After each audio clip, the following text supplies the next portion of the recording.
Welcome to Where Passion Meets Purpose. I'm your host, Jen Mentasana. On this show, we help busy moms and entrepreneurs find more passion and purpose in their daily lives through inspiring stories and interviews.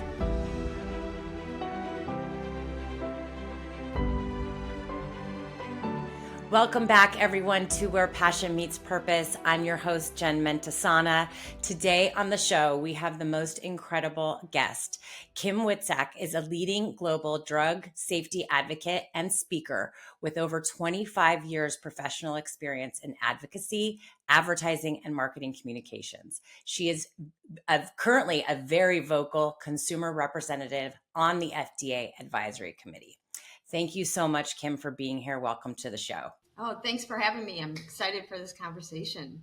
Oh, I am too. I have to tell our listeners right now, we were just chatting before we hit record, and I said the very first time that I met you, when I heard your story, I think it was we were having a brunch the morning after our Unstoppable Life Mastermind brunch and our speaking engagement. And you told your story about what you went through with your husband, Woody. And I'm going to let you tell that story to our listeners. But the minute I heard this, I said, oh my gosh, this was way before I'd even launched this show. I said, I have to talk to this woman. I have to interview this woman. I want to hear more about what you do. I am so inspired by women who kind of take on big challenges and take on, the Goliath of whatever it is that they're dealing with and have the courage to go after something that they believe is wrong. So I'm going to not set this up too much anymore for you. I'm just going to ask you to jump in and kind of tell your story of how you got to where you are today. Sure. Well, first of all, it's funny because I was not this person that you're talking about when you met me. So I will bring us back to where it all began. 21 years ago, my life looked very different than it does today. I was happily married to my husband, Woody. We both traveled and had successful careers. He had, we were just talking about having kids. And however, on August 6, 2003, I got a call from my dad when I was out of town on business that literally blew my entire life. Everything that I had planned and thought my life was going to be blew up in one phone call. My dad called to tell me that my husband, Woody, of almost 10 years, was found hanging from the rafters of our garage, dead at age 37. Woody wasn't depressed. Woody had no history of depression. He had no history of mental health issues. And so, as you can imagine, like everything was like, what are you talking about? Like, what? So back up 5 weeks earlier, Woody had just earlier in the year had started his dream job with a startup company and was having trouble sleeping. And I always say Woody was like Humpty Dumpty. He went to the doctor for everything. They stitched him up. They, put a cast on his arm. They fixed his knee, and he was a big athlete. But he was having trouble sleeping, which is not uncommon for entrepreneurs.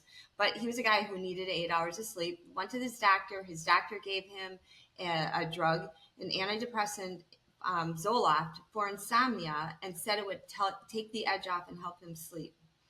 I happened to be out of the country those first 3 weeks he got put on the drug. So I wasn't even at home, right? I wasn't even there. And so it was like the week before he died. I will never forget something.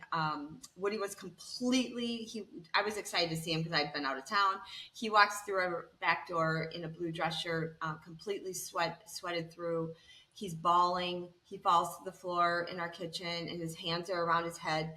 Kim, you gotta help me. I don't know what's happening to me. My head's outside my body. You gotta help me. And he's like rocking back and forth and bawling. And I've never seen any of this behavior before. And we calmed him down. We prayed, we did yoga breathing, and ultimately he called his doctor and he said that the doctor said, give it 4 to 6 weeks to kick in.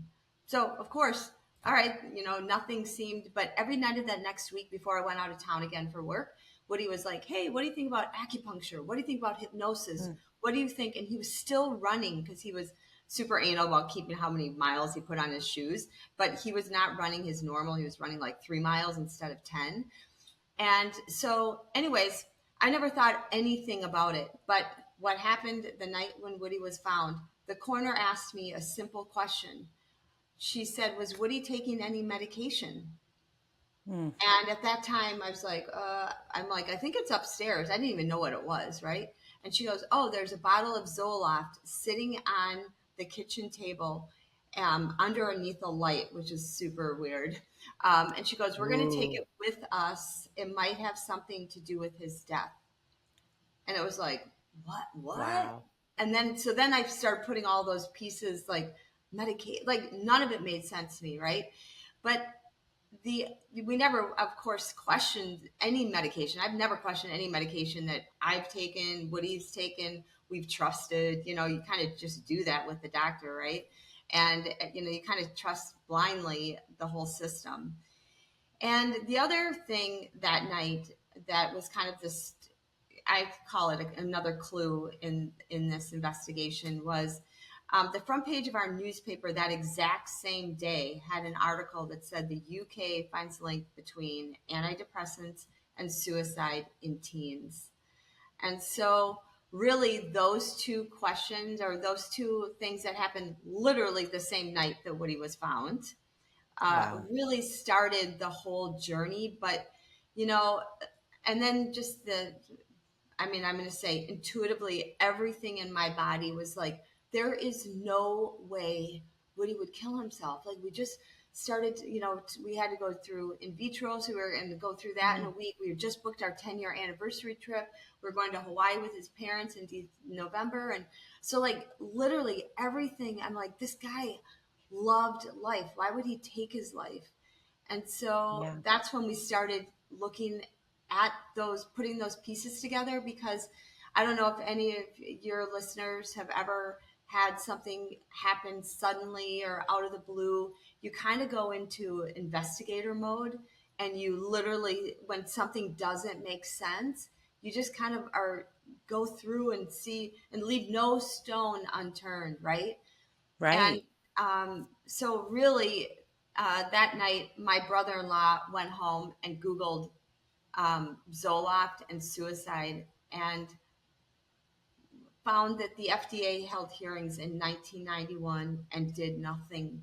Did nothing. And it was only, it Wow. was on the emergence of violence and suicide with Prozac and Prozac only.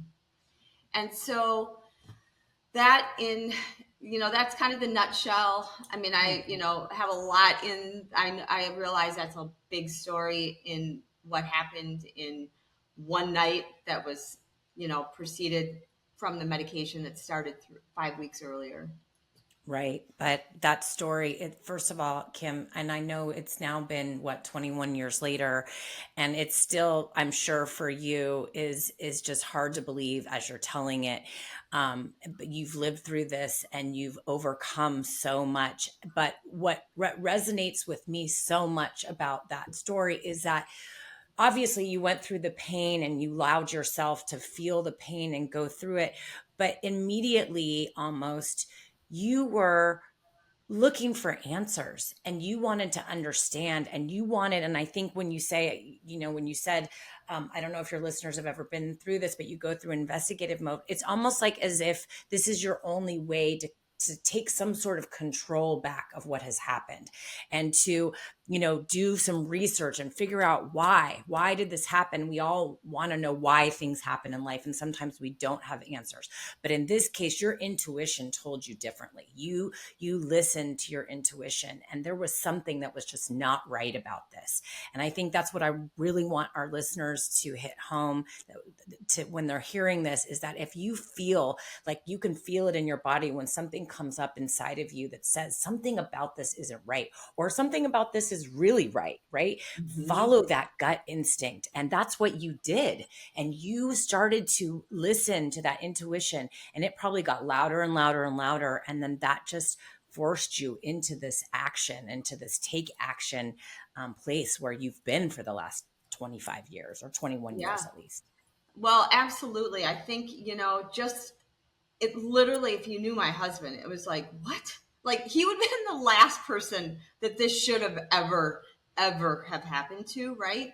Because he didn't have a history. He wasn't Right. depressed. He didn't have Yeah. like, so it was literally like a train came and, hit him from the side. And in some ways that's what it was. Right. But, Right. even if he was like depressed, like maybe I could, or he suffered, years worth of this, I could maybe accept it, but Hmm. when all of a sudden like somebody takes their life and then it out of the blue, and you are completely out of control, right? Like this Right. wasn't, hey God, this wasn't the life I signed up for. This isn't what I asked for. And it was just like trying to almost like wrap my head around what had happened, and yet listen here that in my body that was like, there's just no way, this doesn't make any sense. And Right. so when you started looking into things, and you started to realize, wait, somebody knew about this back in 91. And then, you started looking into it. And I told when my brother-in-law, because obviously I was just trying to figure out how to get home from Detroit. But my Hmm. brother-in-law was, he started reading books and ordering books. And I don't think he slept for, 2 weeks before. But he finally came to me, and it was after Woody's funeral. But ironically, he'd been praying about it.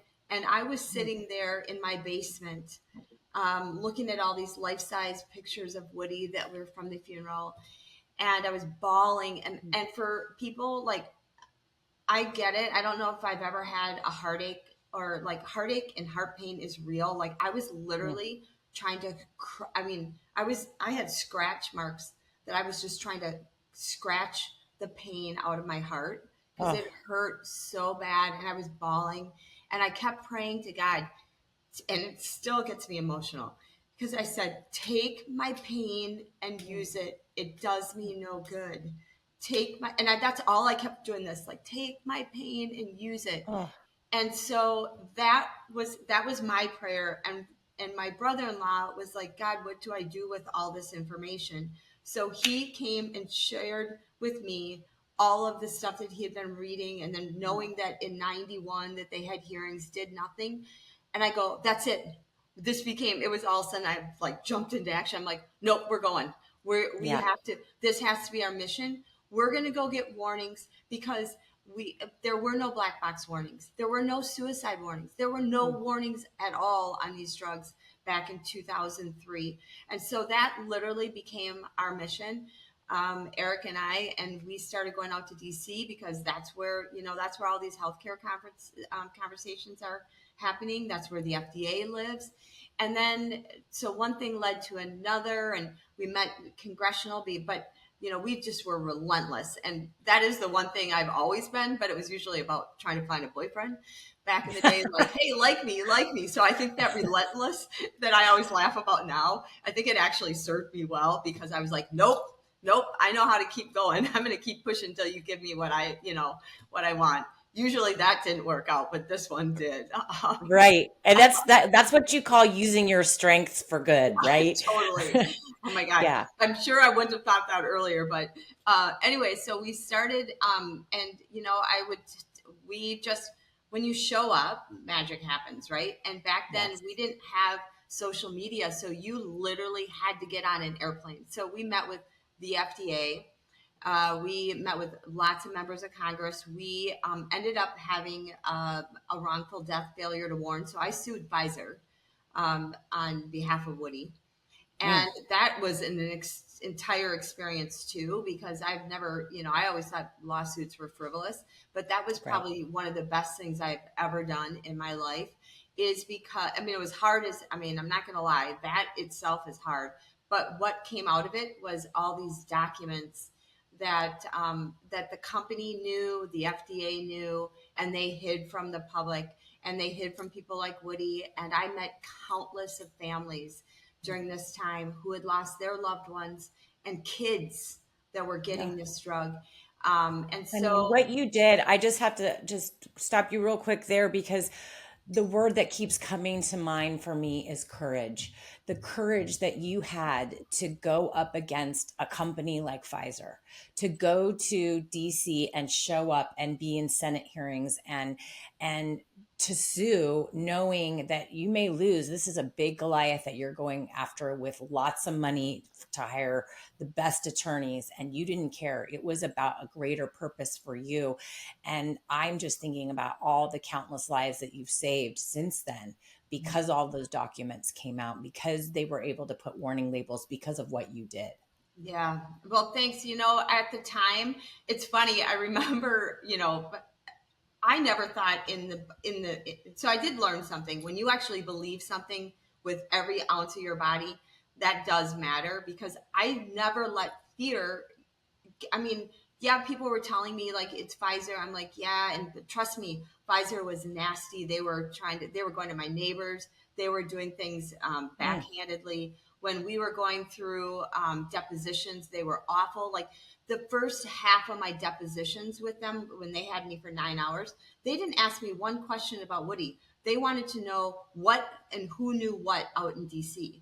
And finally, I looked at them because they were just, so that told me right then and there, Woody, they didn't care about Woody. Like Woody was just Yeah. acceptable collateral damage. Like he's the cost of doing business. Same with all these other people that died, but they had to protect their business, and they had to know what was going and what I had given and what documents I had shown and who, but I didn't care because my why was greater. Because if some Yes. other family could be saved and had the information, because no family should ever have to ask after the fact, how come we didn't know this? Because literally we were smart. Like I keep thinking about Woody and I were both pretty smart people, like, and we had no clue. So if Wow. we had no clue, I needed to make sure that other families at least had the information that we didn't have. Yeah, absolutely. Well, and this just what you're saying takes me back to what you spoke about when you were in your basement crying and praying to God, please use my pain for good, or whatever. That was God's way of saying, okay, here we go. Right. Yeah. Like that. I believe that because I had a kind of a similar experience in a very different situation, where I had a moment where God came to me and said, okay, you're asking, I'm going to take you down this road. And once that happens, there is Oh, no stopping you, no matter what. and it's so true. Like, I didn't know what I was praying. I just wanted this to go away. Like, I literally, if Right. I could have cut out my heart, I would have cut it out because it hurt. Yeah. But, I also think about signs are everywhere. And so, one of the Yes. biggest signs that God gave me, and I feel, and I share it now to everybody, is when we were going across like, it was when Woody died, he always said, throw my ashes in Lake Michigan. I don't want, he was kind of an environmentalist. He didn't want Mm. he goes, don't litter the world with my, a box. So anyways, we're in the middle of the Lake Michigan. My brother-in-law and I just started this journey. Everybody from like parents and the church were saying, I don't know, you little kids you can't go out to DC and like the FDA, that's a big, scary place out there. But literally, we were like getting ready to throw Woody's ashes. And it was just Eric and I on the side of the boat in the middle of Lake Michigan. I'm holding Woody's ashes, and I'm like thinking, okay, this cannot, like, whose life am I living right now? And then, but all of a sudden, we look down, literally right there, like right in front of us on the side of the boat, is this red book floating, like open book, like this, open book, like a Hollywood Oh, movie. And it said in gold, I go, does that say what I think it does? And my brother-in-law goes, yeah. It said the Holy Bible, and it floated right by us. oh my And gosh, then Kim. in that moment, I'm like, oh, wait, like Woody, like this is not, there's so much bigger. This is not our life. Like this physical world that I'm living right now. Trust me is what God was saying. Woody was like, hey, I'm up here. Don't worry about me. But literally, books don't float, they sink. And so Yes. the fact that I got to have that reminder every time I was flying from Minneapolis to DC over Lake Michigan, and Lake Michigan is like a big ocean like you have out in California, and to look down and go, wow, God, and it gave me courage that I was doing something that was way beyond what I'm capable as an individual or Eric. It was of a greater purpose. And even just this last week, I was out in DC and I flew over. I just happened to have something that like tapped me on the shoulder, and this is where I say, listen to your body. And it was like tapping because I was falling asleep. I look out the window. I'm like, oh, where are we? I thought I had already been sleeping for hours, but apparently it was only half an hour. And we're right over Lake Michigan. And it was kind of like God poking me, hey, remember, remember, I'm here still, And so, And anyways, for everyone listening, this is your message to pay attention to the signs, because there are signs everywhere as everywhere. long as you're open to seeing them. And I think once your eyes are opened in a way that you can no longer not see them, you see them all the time, right? Yep, And absolutely. it's so incredible. It's such a present way to live life. And Kim, you're just such an amazing example of what pain, how you can turn pain into purpose, and how you can turn a tragedy and adversity into good, and to make other people's lives better for what you've experienced and learned. And you are such an amazing example of that. I can't help but think about how speaking up, and especially in today's climate, I think how speaking up for something that you believe in or something that you're passionate about, how important that is, because how much good and change. I think a lot of people right now are afraid to speak out. They're afraid to speak up. A lot of people are doing it on social media. They're commenting because it's behind a screen and it feels safe. But for you to get on a plane and be an advocate in DC and meet with senators and go up against Pfizer, and to continue to do this work takes a lot of courage. But once you do it, you realize it's so empowering that the fear completely dissipates, right? And I think the message that I'm hoping that our listeners are getting right now is that speaking up is good as long as you're doing it for the right reasons. Yeah, absolutely. It's a really good point. I was never this person before. Like Woody would take on things, like let's get involved. They're putting 2 cell phone towers in our neighborhood, and I'm like, you'll never win. You're going up against city council. And then I'm like, wait a minute, you leave me with this. But I think what I realized in speaking up, it doesn't mean that the fear isn't still there, because it is. But I think you said something that was like your purpose and your why is why you're doing it, right? Like if something doesn't sit right with you, and I don't care if it's like your local school board, it's your, whatever it is, you have the ability to speak out. And trust me, my very first time speaking in front of the FDA at these public hearings and telling the story, I rewrote my speech like 1,000 times and stayed up till 3 a.m. And I was scared. I was shaking. My voice was shaking. But guess what? I was still there. And then the more you do it, it gets a little bit easier. And then you realize there's some empowerment that comes from standing up for something that you believe and that is right. And especially in the climate we've had in the last couple of years, like I saw it before, like I would be out speaking up, saying things, and I wasn't saying I was anti-pharma. I was not saying I was anti-drug. I wasn't saying get these drugs off the market. All I was saying was warn. Like if you know this information is there, warn. Like why wouldn't you give Yes. people that chance? And so but at that time I was called everything from major organizations. After I testified in front of the Senate, had somebody tell me I was a Scientologist. I'm like, what? I didn't even know. I'm like, You didn't know what it was. I You was don't live in LA, so like, you're not familiar with right, Scientology. Yeah. right. But I was like a Scientologist. No, if we were, Woody would never have taken the drug. So like, nice try. Mhm. But then I look at what happened the last couple of years.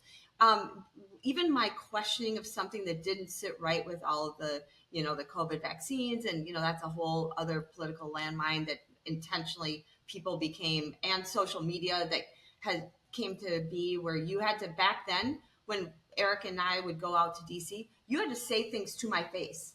You had to say, like, if you didn't like, and that's what they did. They said, oh, she's a Scientologist, don't believe her, and to my face. But Yeah. now it's really easy to sit behind the like keyboard and send out nasty things. And No, get into the arena. Get into the arena and get marred. Because when I look at even these last couple of years, especially, just asking questions, and all of a sudden I'm like, wait, you can't even ask questions without being called, an anti-vaxxer, you're a Trumper, like all these things. I'm like, wow, is this how Yeah. we like, gosh, you guys, we are adults and we're like doing that. If I go back to what was the things that you learned as a kid? Sticks and stones may break my bones, but names will never hurt me, or whatever.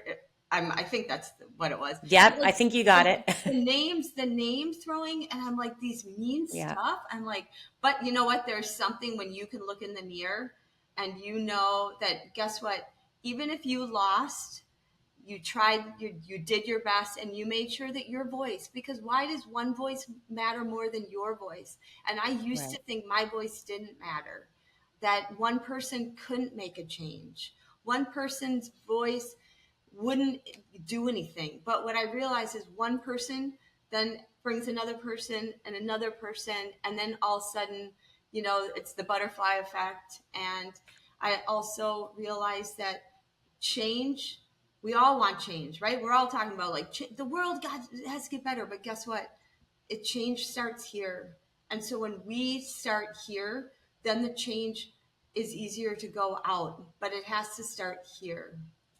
Absolutely. That's such a beautiful message. And I love your story about the butterfly. We had a beautiful moment on time when we were in Dallas for our retreat in our mastermind group. And you were covered in butterflies all weekend between your dress on Amberly's show and then wearing her suit. And just your story about the butterfly and what it means to you is so beautiful. And I think it resonates with a lot of women, because I think sometimes women, at least in the generation that I think you and I grew up in, we didn't have as much of a voice. We weren't taught to speak up.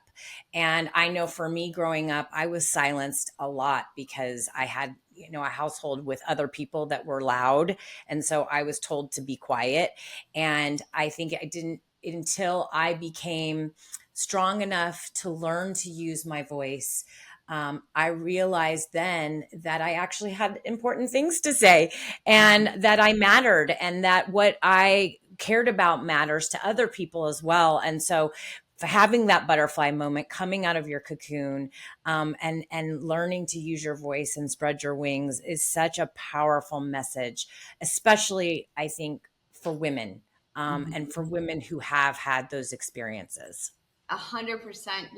I look back and I actually started looking after we had that experience and really realized, like, wait, I'm actually been championing my voice throughout this whole process. I found my voice. And it's because I used to keep, my sister was always sassy and in trouble. So I somehow, and I saw students at school, that were always in trouble. I just learned to like keep my mouth, oh, Kim's a good girl, a good girl, Yep. a good girl, a good girl. Like I just was looking at my mom when I told her all this stuff that had happened in Dallas. She was like, oh, yeah, well, I remember all your report cards every time we go to this teacher's. Oh, Kim, she's very quiet. She does her homework. She sits in the, I'm like, that sounds really boring. Yeah. And now I realize that, wait, I have something to say. And I don't know why. I mean, I think, I've said that we all come into this world to be creative. We have all, and creative does not mean artistic. Creative means self-expressive. Every one of us, no matter where and what experiences we've had, God created us as individuals to speak up, to self express, whatever that is, whether it's art, science, a voice. You build things with your hands. It's like whatever makes you feel and come alive, whatever it is. Even being Absolutely. heard Kim, is this is seen. Yes, this is exactly and I think my listeners are probably tired of me saying it because I say it so often, but we were all created with and what I say is gifts and talents to share with the world. And Mm. I love how you take it a step further and talk about expressing yourself, because that is what it is. It's expressing your talents, it's expressing your gifts, it's expressing your purpose, whatever that is. And like you say, you're the accidental advocate because you weren't searching for this purpose. This purpose found you. Absolutely. And so I say that to everybody now is, everybody thinks like a purpose, like, oh, Kim, I can't, it's like, it's not a big purpose. Like I'm like, no, purpose is anything. It could be like being the best mom. It could be the best, like you finding something that just makes you happy. How about just being present in your everyday life and being, and taking a step back and like feeling gratitude and feeling like present in life, because yesterday doesn't exist and tomorrow we're not promised. Like it's only today. And what if our purpose is to feel alive? It's probably why I like this great movie. It's a cartoon, or it's a animation, Soul, that was a Disney movie. And I highly, I mean, the first time I saw it, I was on an airplane and I bawled the whole time. Oh, It's so resonant. I mean, it's really deep. I'm like, I don't know how this is really meant for a kid, because, but it really was, it was about this, and I would highly recommend it to anybody. But it was like somebody thinking their purpose, like I got to be a really great piano player, but it turned out to be like enjoying the simple things of life, of like, what if that's our sole purpose, and coming, and so anyways, I think purpose, people can sometimes think they can't take it on, or it's got to be something big. And it might be that, let's say you don't even like it, even your kids' school, you don't like that they use plastic bags. Well, then go change it. Like get it, yep. just go, even if you annoy the city council or you annoy the school board. I don't have kids. I don't know what, I'm sure I probably would today. Um, um, but, I think it's like, just again, I think because I've learned that I finally have a voice and one person's voice can make a difference, that I encourage everybody to go and try it. And trust me, I've made so many mistakes, but I at least showed up, and Yes. I showed up. And so incredibly, I think that leans into so much of what I wanted to say. I'm gonna read something that I read on your website, because it's just has stuck with me since I read it. And this is it said in such a poignant way, and something that I have carried with me for most of my life. Um, we must always choose the hard right over the easy wrong. I love that phrase. I mean, I get tears in my eyes, because I think I am such a fighter for right?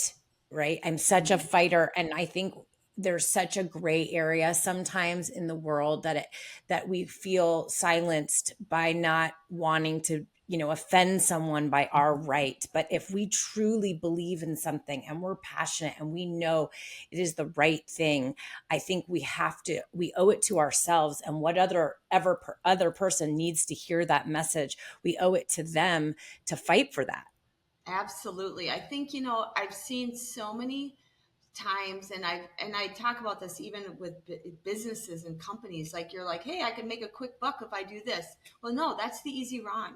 The hard right Mhm. is, guess what? You go, you do the research, you market, whatever it is. It could be, I don't believe in, I'm going to just say it, it'll probably be uncomfortable for some, but, like when all the mandate stuff came, I'm like, wait, I'm going to speak up for that. No, you don't get to say that. The easy right would be, I'm just going to go along with it, even though everything in my body is telling me no, but I don't want to like lose my job. And I know a lot of people who lost their jobs because they stood up for something. And that is on a whole different level. But just these ideas that it's sometimes the right thing for you means that you have to do something that is hard and uncomfortable, and maybe takes you out of your comfort zone.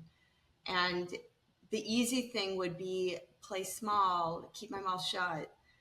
I'm just going to go along with the crowd, even though I don't agree with what the crowd's doing. And that could be for kids, Hey, I For remember like sure. I can hear it, my mom and dad, like, are you gonna, if everybody's gonna jump off the cliff, are you jumping off with them? Well, the easy thing is sure, because they're all jumping and my friends are, so it's like it really has been a lesson, or it's been a message and kind of a standard that I probably have lived my whole life, but didn't really understand what it meant to do some of the hard things about going up against Goliaths, whatever your Goliath is in life. That's right. And such a great message. You touched a little bit on something that I did want to talk about, but I know we're kind of, I'll have to have you back on because I have a whole, list of questions for you about the vaccine, the COVID vaccine. I know you did a lot of research around that because you've been on this FDA advisory committee for new drugs that were coming out. And so you probably have a lot of insight on that. I was one of the people who chose not to get vaccinated, not to get my kids vaccinated because my gut told me there's not enough information about this. Why is the government forcing us to put something in our body that we don't know very much about? And that felt really wrong to me. And so I got in a lot of arguments with a lot of people and lost some friendships over it, for sure. And so that was a difficult time, but I think it's a lesson in do what I never judged anybody for doing it. If you feel like you need to take the vaccine and that's what works for you and your family, please, by all means, I will never tell you what to do with your own body. But for me, that felt really just did not sit right with me. And so anyway, it just lends itself back to this. You must tap into your intuition. You must listen to your own, message from your higher power, God, whatever it is that you believe, and use your voice. And so I would just on that note ask you, what would you tell our listeners if they felt like they had something burning inside of them, that they had a purpose or some message or something that they needed to speak up about? Whether it's a huge company like a Pfizer or another, major corporation, or something small like a local school board issue or a local civics issue. Where do they start? What is the path forward? Well, I think the first thing would be just start, you know, Yeah. get even take action, and believe and just do something, even if you go out, because magic happens when you show up. And it'll certainly is not going to happen when you are sitting there thinking like, oh, I should do it. How much of my life before this ever happened did I think, oh, I'd like to change it, but I can't change it. So I think there starts with the belief that one person can make a change. And then when you also believe in something and you start just speaking something, you start realizing that you can enroll others that you find, wait, I'm not the only one that thinks this way. And so that might bring somebody else, and then it becomes, the butterfly effect. You get more and more building. But I think first and foremost is you got to be willing to just take action, because when you take action and show up, magic happens. Now, magic doesn't mean it's going to be going in your direction, but there might be something. And when you start learning to like see signs, or like, oh, wait, when you go forward, then energy begets energy, right? Energy attracts more energy, and also be patient. It's not going to change overnight. Like, I've been doing this for 21 years and I'm still thinking, why am I doing it? Because I feel like I bang my head against every FDA meeting I'm at. I feel like because I'm often the only person that votes no, because I'm looking at what's happening once something's out in the market, right? But I feel like I'm banging my head against a big stone wall and Yeah. nothing's changing. So I've been doing it for a long time. So you also have to be patient and realize it's not going to, just because you're out there, it's not going to change overnight, but at least you're showing up and you're Absolutely. speaking That's out. such great advice. I mean, I tell people, even when it's just, someone who wants to start a small business and they don't know where to start, it's like, just start. It doesn't have to be perfect out of the gate. You're not going to have all the answers, right? The first thing is, I love, to just Google things. How do I blah, blah, blah. And then that momentum of maybe picking up a little nugget that sparks an interest of going down a certain path is what gets your momentum going. And the next thing you know, you're 3 weeks in and you may have hit a few roadblocks, but then you found another path down another road. And that's just how it happens. You don't have all the answers out of the gate, but the point is to start. And I love that message, Kim. You're such an inspiration. I could talk to you for hours and hours. I have so many more questions for you. It's just beyond. But since we don't have all the time in the world, why don't you just tell our listeners how they can, do more get more information about you, your story, how you got started, where can they find you? Sure. Well, you can find me on Instagram now. I used to only do just my friends, but you can see a little bit of my life because I also believe life is both and, Mhm. meaning it's not Yes. all one thing. So you can find me on Instagram, Kim_Witzack, but also I do a lot of my drug safety advocacy on X, formerly known as Twitter, at Woody Matters and that's really where a lot of these conversations around drug safety and whether it's the mental health drugs, whether it's the vaccines, whether it's, anything that I just think is important. I do share a lot there on Twitter.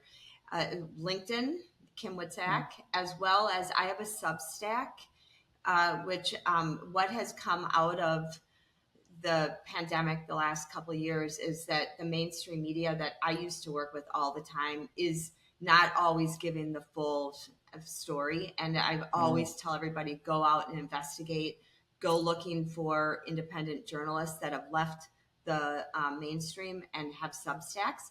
So I do have a Substack, and it is called Acceptable Collateral Damage. And really, I put little like unacceptable, but because none of us should be acceptable collateral damage in the world of pharmaceutical companies.